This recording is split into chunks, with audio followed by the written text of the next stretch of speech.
So like you mentioned that you've been a salesperson before becoming a sales coach. So I understand in a lot of setups or in a lot of the companies, you may have been the only saleswoman in the team. So can you just throw some light on what your experience has been as the only saleswoman sometimes on the team? Fortunately with me, that has not been the case. I have not worked in organizations where I have been the only saleswoman, but I understand where you're getting at. The representation of women in sales is very few. So if we have a team of 20, maybe 2 would be women, and that is probably the kind of environment or the culture where I have worked as a sales woman in sales.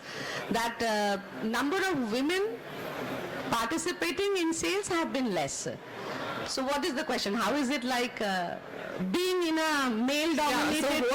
What's it like being in this male-dominated profession? Because like you said, being 2 out of 20. You have to carve your own niche among them, because historically sales has been a very male-dominated thing. People used to think that it's an aggressive world. You have to be very aggressive, and there are long assumptions and probably some generalized thoughts or stereotyping certain roles. Sales is not like that. So you need to, when you're working as a woman in sales, you have to break those myths, those barriers that people have in their mind, and let them know that sales is very, very gender agnostic. It has nothing to do with being a man in sales, you are going to be more successful, and a woman in sales is going to face a lot of challenge. That's not the case actually. So you need to, so when you're working in an organization, you have to be a bit more, you have to also take that responsibility of educating everyone around you and making them start believing in you. So it starts with that, building your own credibility, then only it breaks that barrier. The mind question to you is, so this is a key question, okay. What are the underlying reasons behind why women are not opting for sales as a profession? Why women are not opting for sales? Okay, interesting that you asked me this question, because most of the time the question is why organizations are not hiring women in sales. But your question is a little on the opposite side, why women are not opting for sales. Okay, we'll get to the other one later. All right, okay. So good that you asked this question. There are a lot of, as I said, it's a barrier in the mind, because historically sales has had a very bad name.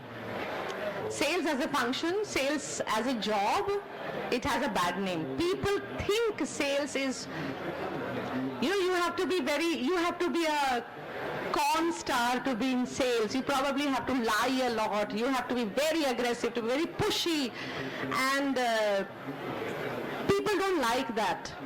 But that's a very wrong notion of what sales or selling is, because people, that's how historically the selling was done.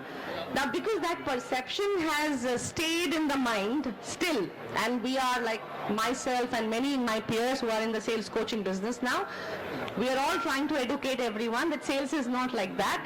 Sales is a very, very good profession to be in. It does not require you lying or pushing a client. You have to just be your authentic self and be transparent with the client, and the business happens. There are certain processes you have to follow. But because that perception has stayed in the mind, so women feel that it's a bad place to be. I don't want to be in that bad place. So it's the reason why women do not want to go in is because they think that it is a job where I'll have to be stay up late nights, I have to go a lot of, I have to travel a lot. Now we have to understand that as women we have a lot of roles and responsibilities, so the balancing becomes very important. And therefore those challenges come, that how am I going to balance? If I have to travel a lot, if I have to work till late night, how am I going to balance? But these are all myths. It doesn't happen in every job. So for me, for the 12 years of the corporate career, I was in banking sales. I didn't have to have very late nights, or I didn't have to travel a lot.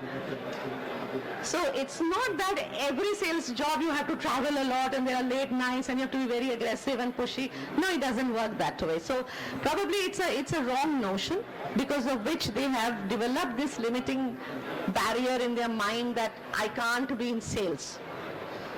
But isn't it true that, so the notion that we all have, okay, it is true for certain industries, because I don't think, at least from the observation that I've made, is that in specifically in telecommunications, where you are on your feet for most part of the day, you see very few women in that. So my point is that I think women may thrive in certain segments.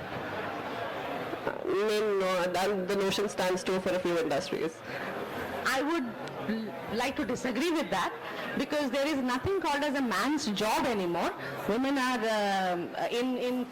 women are fighter pilots. They are climbing mountains. They are driving trucks and trains.